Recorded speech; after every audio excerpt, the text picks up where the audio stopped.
Leg day, the most feared, avoided, and lied about session in all of fitness. You'll hit chest twice, arms 3 times, shoulders for fun. But legs, you'd rather fake an injury, switch gyms, or fake your own death. Because deep down, you know the truth. Squats don't build character. They break knees, crush egos, and delete your will to try again. You told yourself you'd hit legs this week. You even wore the right shoes. Then the rack's taken, your back's acting up, and suddenly you're doing biceps again for balance. This isn't laziness, it's strategy. And today, I'm gonna show you how to skip leg day like a professional, with excuses so convincing you'll gaslight your glutes into thinking they don't exist. Let's begin. The phantom injury.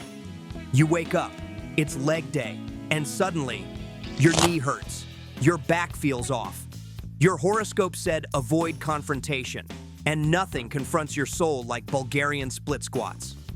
Welcome to your first line of defense, the phantom injury. It's not real, but neither is your discipline.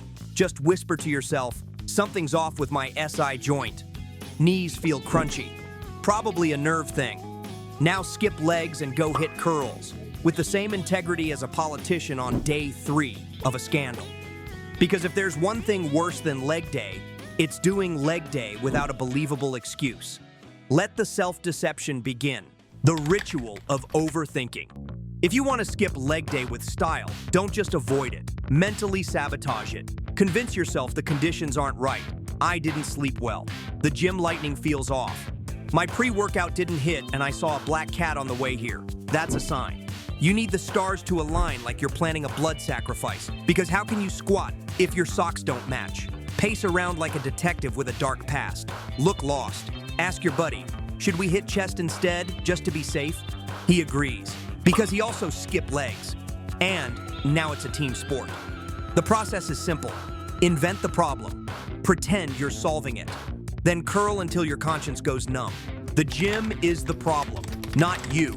You finally show up. But the squat rack, taken. The leg press, occupied. The floor, too dusty. The music, too upbeat. Clearly, the universe doesn't want you to train legs today. You walk in like a man on a mission and immediately pretend you forgot what the mission was. You think, I'll just warm up until the rack's free.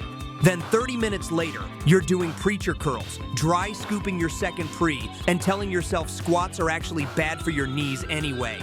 By the time the rack opens up, you're already kind of pumped, and it'd be a shame to lose that. So you leave, sore, satisfied, and completely unbothered by the fact that your quads haven't grown since 2018. The art of productive avoidance.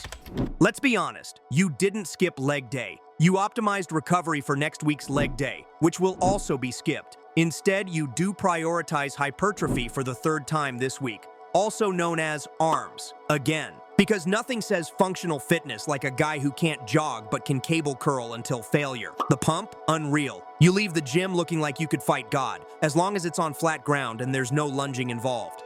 The pump delusion. Leg day doesn't give you a pump, it gives you trauma. No mirror angles, no veins, no validation, just sweat, dizziness, and the realization that your conditioning is so bad, you're seeing stars after the warm-up. So you chase what you can see. A tricep that looks decent in downlighting. A bicep vein that appears when you clench hard enough. The illusion of progress, served daily, no legs included. Because if no one can see the pain, was it then even worth it? You don't skip leg day. You just dominate everything else so hard that people forget you have calves. Your arms, veiny. Chest, popping. Shoulders, built like bowling balls. And your legs, strategically hidden in every photo since 2019. But it's not insecurity, it's aesthetics. Because nothing ruins a pump pic like fully exposed reality. You've mastered the art of hiding your weakness by doubling down on your strengths, like a politician with one good policy. Leg day is a myth, and you are the legend.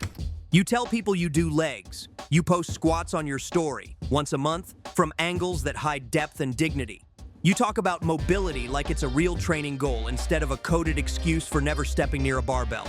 Your knee sleeves, pristine. Your squat shoes, worn once, at a wedding. Because leg day isn't real. It's a cultural ghost story, told to keep bros humble but mostly used to sell foam rollers. You've evolved past it, You've spiritually outgrown squats. You're not skipping leg day, you're transcending it. You'll train legs when your gym adds mirrors at shin height. They invent a quad pump. Or a therapist clears you for emotional exposure under load. Until then, you'll be by the cables, working arms, avoiding responsibility. But leg dom sticks around like your ex's Netflix password. Annoying, painful, and impossible to forget. So skip with pride, King. Because legends don't skip leg day, they rewrite it.